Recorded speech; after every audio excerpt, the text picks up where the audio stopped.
नमस्कार दोस्तों। कल हमने एक टॉपिक शुरू किया था जो था हमारा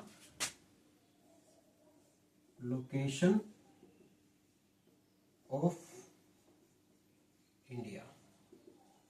इसके अंदर हमने कुछ एक बातों के ऊपर डिस्कशन किया था, कुछ एक चीज़ों को बताया था। जैसे कि सबसे पहले हमने एक चीज़ पढ़ी थी कि भारत का लैटिट्यूडनल एक्सटेंट क्या है, सेकंड लॉन्गिट्यूडनल एक्सटेंट क्या है।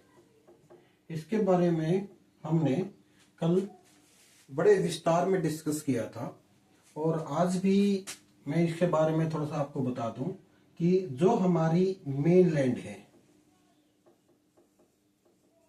जिसको हम मुख्य भूमि बोलते हैं, उसका जो लैटिट्यूडनल एक्सटेंट है वो 8 डिग्री 4 मिनट उत्तरी अक्षांश से लेके 37 डिग्री 6 मिनट उत्तरी अक्षांश के बीच में है।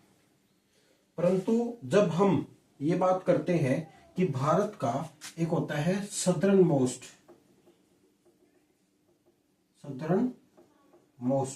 जिसको हम हिंदी में बोलते हैं दक्षिणतम बिंदु, तो उस कंडीशन में जो भारत का दक्षिणतम बिंदु है वह है 6 डिग्री 4 मिनट उत्तरी अक्षांश, जिसको हम बोलते हैं इंदिरा पॉइंट। और जो यहां पर है इसको बोलते हैं इंदिरा कॉल। तो इसमें थोड़ा सा कंफ्यूजन क्या रहता है कि जी आपने एक चीज बोली थी कि भारत का जो अक्षांशीय विस्तार है वह तो आपने 8 डिग्री 4 मिनट बताया था, परंतु जब भी हम दक्षिणतम बिंदु की बात करते हैं तो उस कंडीशन में वह 6 डिग्री 4 मिनट उत्तरी अक्षांश से लिया जाता है। उसका मैंने कल भी डिस्कस किया था कि भारत का जब हम भौगोलिक विभाजन को पढ़ेंगे इसके बाद, उसमें एक चीज आएगी कि भारत के भौगोलिक विभाजन के अंदर मुख्य रूप से द्वीप भी आते हैं। और द्वीप में एक है लक्षद्वीप, दूसरा है अंडमान और निकोबार द्वीप समूह। वो दोनों एक अरब सागर के अंदर स्थित है, दूसरा बंगाल की खाड़ी के अंदर स्थित है।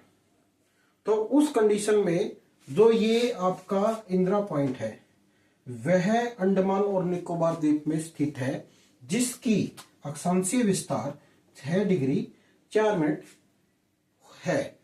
जो हमारे, अगर हम थोड़ा सा और इसको मैं डिस्क्राइब करूं, जैसे कि आप लोगों को पता होगा कि नॉर्मली दो अक्षांश के बीच की दूरी वह 111 किलोमीटर होती है। तो इसका मतलब ये हुआ कि जो हमारा कन्याकुमारी के पास 8 डिग्री 4 मिनट जो अक्षांशीय विस्तार है उससे लगभग 222 किलोमीटर और अंदर की तरफ समुद्र के अंदर हमारा दक्षिणतम बिंदु है। दूसरा लॉन्गिट्यूडनल एक्सटेंट की बात करते हैं, ये गुजरात के पास है 68 डिग्री 7 मिनट पूर्वी अक्षांश से लेके 97 डिग्री 25 मिनट पूर्वी अक्षांश तक। ये हमने कल डिस्कस किया था कि जी ये हमारा भारत का विस्तार है, या आप कह सकते हो भारत की स्थिति। जब भी आप लोगों से भारत की स्थिति के बारे में पूछा जाए तो उस कंडीशन में आप लोगों को एक चीज लिखनी है कि लैटिट्यूडनल एक्सटेंट की जब भी बात आती है तो उस कंडीशन में 8 डिग्री 4 मिनट उत्तरी से लेके 37 डिग्री 6 मिनट उत्तरी अक्षांश तक। और लॉन्गिट्यूड की बात आती है 68 डिग्री 7 मिनट पूर्वी अक्षांश से देशांतर से लेके 97 डिग्री 25 मिनट पूर्वी देशांतर तक। ये हमने कल डिस्कस किया था। कल हमने एक चीज और डिस्कस की थी कि जब हम भारत की लंबाई, लंबाई का मतलब है नॉर्थ टू साउथ, वो आपकी 3214 किलोमीटर। और जब हम भारत की चौड़ाई की बात करते हैं वो है 2933 किलोमीटर। ठीक है, कल भी हमने ये डिस्कस किया था कि जी भारत की लंबाई और चौड़ाई क्या है। उसके बाद हमने इसमें एक चीज और ऐड की थी कि भारत का क्षेत्रफल कितना है, वो है आपका 32,87,263 वर्ग किलोमीटर। ठीक है, ये हमने कल डिस्कस किया था। आज जो हमारा एक नया टॉपिक है जिसके ऊपर काफी कुछ डिबेट्स भी चलते हैं और बहुत से विद्यार्थियों को कैलकुलेट करना भी नहीं आता या फिर उनको ये नहीं पता होता कि चीजें क्या होती है, तो उसके बारे में हम आज डिस्कस करेंगे भारत के संदर्भ में। जैसे कि आप लोगों को एक चीज पता होगा, IST, इसको हम बोलते हैं इंडियन स्टैंडर्ड टाइम,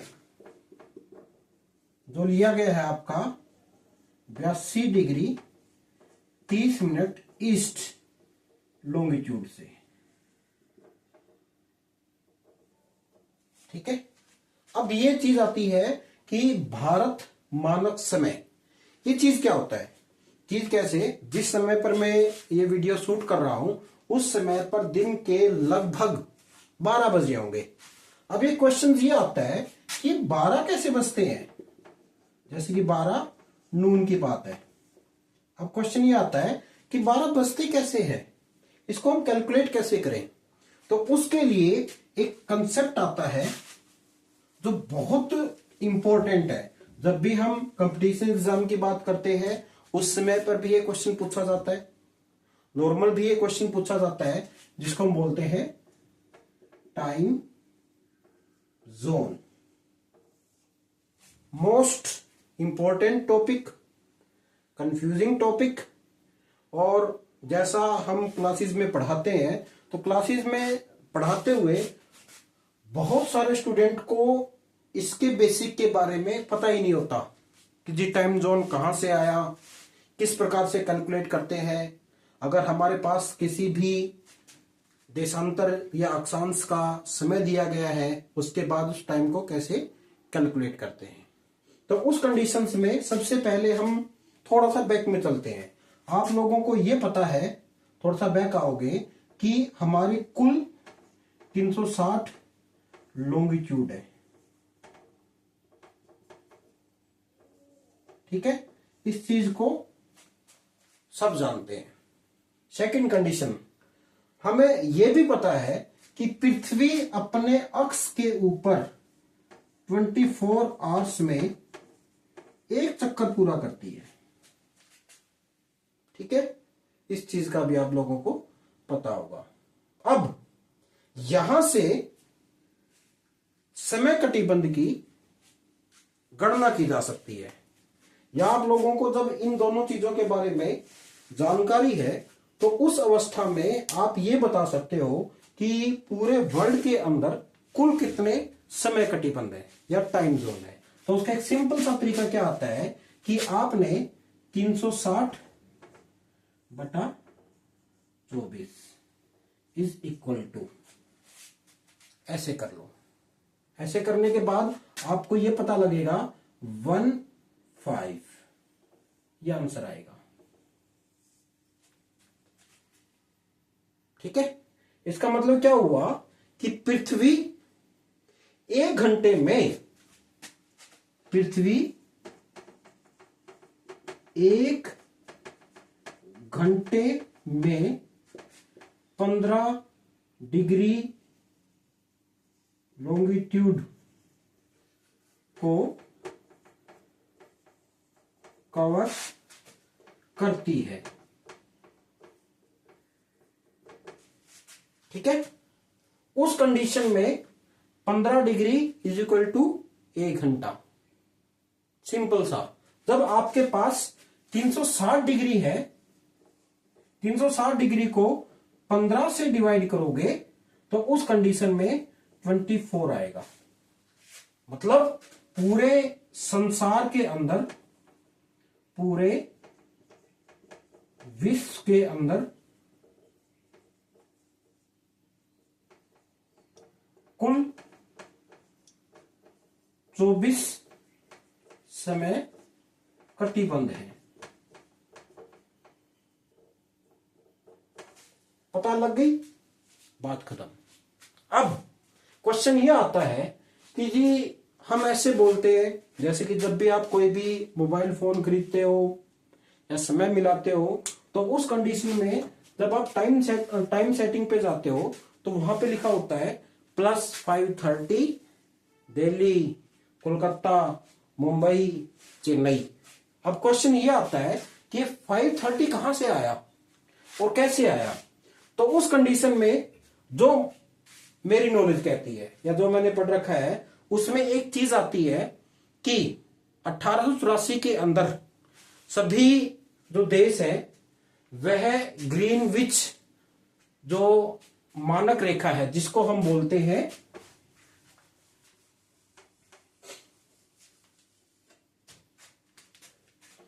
GMT, मतलब ग्रीनविच मीन टाइम, सन 1884। ठीक है। ग्रीनविच के पास एक मीटिंग हुई। मीटिंग में यह डिसाइड किया गया कि पूरे संसार में एक सिमिट्री लाने के लिए हम इस लाइन को एक मानक रेखा के रूप में कंसीडर करेंगे। तो उस कंडीशन में 0 डिग्री लॉन्गिट्यूड उसको GMT का दर्जा दिया गया या उसका नाम रखा गया। अब क्या हुआ, जब आप उसको देखोगे ये लाइन खींच गई, इसको हमने 0 डिग्री मान लिया। आप इस तरफ आओगे ईस्ट, इस तरफ जाओगे वेस्ट, ठीक है। इस तरफ आओगे तो उस कंडीशन में जब भी टाइम की कैलकुलेशन आती है तो उस कंडीशन में समय के अंदर प्लस होता चला जाएगा, और जब आप वेस्ट की तरफ जाओगे तो उस कंडीशन में समय में माइनस होता चला जाएगा। ठीक है। इसके जो बिल्कुल विपरीत रेखा है जब आप देखोगे तो उस कंडीशन में वो है आपकी 180 डिग्री लॉन्गिट्यूड। इसको हम बोलते हैं IDL, मतलब इंटरनेशनल डेट लाइन। उदाहरण के लिए आज 2 जनवरी 2026 है, तो ये 2 जनवरी 2026 कहीं से तो स्टार्ट हुई होगी या आपने अपने अनुसार कर लिया। तो वो कहां से स्टार्ट होती है, 180 डिग्री लॉन्गिट्यूड से। कि जैसे ही ये पार होती है वैसे वैसे दिन के अंदर क्या आता रहता है, डेट के अंदर चेंज आता रहता है। उदाहरण के लिए अगर आपका कोई भी रिलेटिव्स, जिस समय पे मैं ये अभी खड़े हैं या आप लोग ये वीडियो देखोगे, आपका कोई भी रिलेटिव्स अगर कनाडा के अंदर या USA के अंदर रहता होगा तो उस कंडीशन में उनसे बात करना, वो आप लोगों को क्या बताएंगे, आप उनसे 2 चीज पूछना, एक टाइम और एक डेट। आप लोगों को अपने पता लगेगा अरे इतना ज्यादा डिफरेंस, मैं इतने बजे बैठा हूं वो इतने बजे बैठा है। या जब भी वो बात होती है जी हमारे यहाँ पे तो अभी रात हो चुकी है, हमारे यहाँ पर सुबह हो चुकी है, उस समय पे हमारे यहाँ पे रात होती है। तो कैसे होता है, क्योंकि सूर्य पृथ्वी के चारों तरफ चक्कर लगाता है। ठीक है, ये हम मानते हैं, मगर वास्तविकता क्या होती है कि सूर्य पृथ्वी के रेफरेंस में कांस्टेंट होता है, स्थिर होता है। पृथ्वी ही उसके चारों तरफ चक्कर लगाती है, जिसको हम बोलते हैं घूर्णन। घूर्णन की वजह से दिन और रात बनते हैं, जिसको हम बोलते हैं रोटेशन। हिंदी में इसको बोलते हैं घूर्णन और इंग्लिश में इसको बोलते हैं रोटेशन, जिससे दिन और रात बनते हैं इस कंडीशन से। ठीक है, तो उस कंडीशन में क्या हुआ, यहां पर जब सूर्य की किरणें लंबवत पड़ती है तो उस समय पर माना गया 12 नून, दोपहर के 12 बज गए। अब इसके इस तरफ आओगे तो उस समय में समय के अंदर एडिशन होगा। अगर आप इस लाइन के इस तरफ जाओगे तो उस समय पे टाइम के अंदर कमी आएगी, या आप कह सकते हो टाइम के अंदर घटोतरी होगी। ठीक है, तो उस कंडीशन में क्या होगा, आप लोगों के पास अगर किसी स्थान का देशांतर पता है, किसी दूसरे स्थान का भी देशांतर पता है और वहां का लोकल समय पता है, तो आप क्या कर सकते हो, उस दूसरे स्थान का जो उस समय पर टाइम है वो निकाल सकते हो। ठीक है, हमने ये लिखते हैं, जैसे कि मैंने आप लोगों को एक उदाहरण दिया था कि हम जब भी मोबाइल में देखते हैं तो हमें ऐसे लिखा हुआ मिलता है 5:30 न्यू दिल्ली, मुंबई, चेन्नई और कोलकाता, ये लिखा हुआ मिलता है। इसका मतलब क्या हुआ कि हम इन ग्रीनविच से 5.5 घंटे आगे है, जो हमारी पूरे विश्व के लिए एक समय निर्धारण के लिए एक रेखा प्रयोग की जाती है। ठीक है, अब क्वेश्चन एक और आता है कि जी हम इसको कैलकुलेट कैसे करेंगे। ठीक है, क्योंकि जब भी आप लोगों से क्वेश्चन पूछा जाएगा तो ऐसे पूछा जाएगा कि जी आप लोगों को कोई भी एक समय दिया हुआ होगा, कोई भी देशांतर दी होगी, तो उस देशांतर से आप लोगों से समय कैलकुलेट करने के लिए बोला जाएगा। उदाहरण लेते हैं, एक दिया हुआ है गिवन GMT पर टाइम हम 12 नून का मान लेते हैं। ठीक है, उसके बाद कहता है कि 80 डिग्री ईस्ट के ऊपर टाइम क्या होगा। जब ऐसे आता है तो उस कंडीशन में हम क्या निकालते हैं, फर्स्ट देशांतर के मध्य अंतर 85 degree minus 0 degree, sorry 80 degree minus 0 degree 80 का। अब क्या है, हमने एक चीज देखी थी, जब आप थोड़ा सा और बैक जाके वीडियो देखोगे तो उसमें आप लोगों ने एक चीज देखी थी कि 15 degree is equal to 1 hours. ठीक है, 1 आवर्स को मैं क्या कर सकता हूं, 60 मिनट भी मान सकता हूं। तो 1 degree is equal to 4 minute. आप लोगों को सिर्फ ये याद रखना है कि जी 1 डिग्री देशांतर से दूसरी डिग्री देशांतर तक जाने में सूर्य की किरणों को 4 मिनट का समय लगता है। आपका कोई भी क्वेश्चन हो वो सोल्व हो जाएगा। कैसे सोल्व होगा, 80 गुना 4 बराबर है 320 मिनट। ठीक है, 320 मिनट में आप लोग क्या कर सकते हो, इसको घंटों में कन्वर्ट कर लो, 5 घंटे 20 मिनट।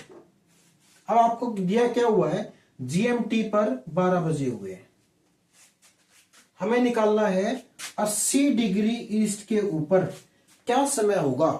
तो उस कंडीशन में क्या होगा, 12 प्लस 5 घंटे 20 मिनट, इसको ऐड कर लेंगे। अब क्वेश्चन ये आया कि जी हम ऐड क्यों कर रहे हैं, माइनस क्यों नहीं कर रहे। माइनस इसलिए नहीं कर रहे क्योंकि यहां पे दिया हुआ है कि यह स्थान ग्रीनविच रेखा से पूर्व दिशा में स्थित है। अगर ये स्थान पश्चिम दिशा में होता तो उस कंडीशन में हम यहां पे माइनस करते। तो इस कंडीशन में ये बच गए आपके 17 आवर्स 20 मिनट। जब आप 12 घंटे में लिखोगे 5:20 PM। तो इस तरह से टाइम का कैलकुलेशन कर सकते हैं कि जब भी आप लोगों को कोई भी दो देशांतर दिए हुए हैं, उन दोनों के बीच का डिफरेंस निकालो। मैं आप लोगों को एक छोटा सा एग्जांपल और बताता हूं कि कंफ्यूजन करने के लिए यहाँ पर एक चीज कह सकते हो कि जी आपने तो ये एक साइड का बता दिया, बड़ा सिंपल सा है, ये तो निकल जाएगा। अगर बाई चांस कोई खुराफाती टीचर आ जाए, वो कह दे जी 20 डिग्री वेस्ट पर बज गए जी 8 AM, मुझे निकालना है 50 डिग्री ईस्ट के ऊपर क्या टाइम होगा। उस कंडीशन में क्या होगा, इन दोनों का डिफरेंस निकाला जाएगा। मगर डिफरेंस कैसे निकालोगे, आप लोग कहोगे जी हो गया काम, 50 माइनस 20 इक्वल टू 30, बात खत्म, उत्तर आ गया। ये आपका गलत है। रीजन, आप लोग जब ऐसी कोई कंडीशन आ जाए जब दोनों ही की लोकेशन अलग अलग हेमिस्फीयर के अंदर हो, तो उस कंडीशन में इन दोनों को ऐड कर लो। मतलब 20 + 50 = 70। ठीक है, 70 को 4 से गुणा कर लो, 280 मिनट। इसको घंटों में कन्वर्ट करके उसके बाद आप टाइम को कैलकुलेट कर सकते हो। अब एक क्वेश्चन आता है जी हमने ऐड क्यों किया। ये है 0 डिग्री, ये है 50 डिग्री ईस्ट और ये है 20 डिग्री ईस्ट। डिफरेंस कितना आया, डिफरेंस ही हुआ 50 + 20 70 डिग्री का डिफरेंस है दोनों स्थानों में। तो इस कंडीशन में जब भी आपके अलग अलग हो तो उस कंडीशन में उन दोनों को ऐड करके गुणा 4 करके कैलकुलेशन कर सकते हो। ठीक है, यही एक रीजन है कि हमारा अरुणाचल प्रदेश का और गुजरात के समय के अंदर 2 घंटे का डिफरेंस पाया जाता है। और ये सवाल बहुत सारे कंपटीशन एग्जाम के अंदर पूछे जाते हैं, बहुत सारे स्टूडेंट्स इसको गलत करके आते हैं। अगर आप लोगों को इसमें कोई भी प्रॉब्लम है तो आप कमेंट सेक्शन में मेरे से पूछ सकते हो, मैं आप लोगों को इसका सॉल्यूशन बताऊंगा। अगर आपको ये जो इंफॉर्मेशन है या नॉलेज है पसंद आई हो तो कृपया करके चैनल को सब्सक्राइब कर लो, ताकि जो भी मैं आप लोगों को नॉलेज देना चाहता हूं या जो भी मेरे पास नॉलेज है आप तक मैं पहुंचा पाऊं। तो इन्हीं शब्दों के साथ मैं आज की जो क्लास है उसको विराम देता हूं। धन्यवाद।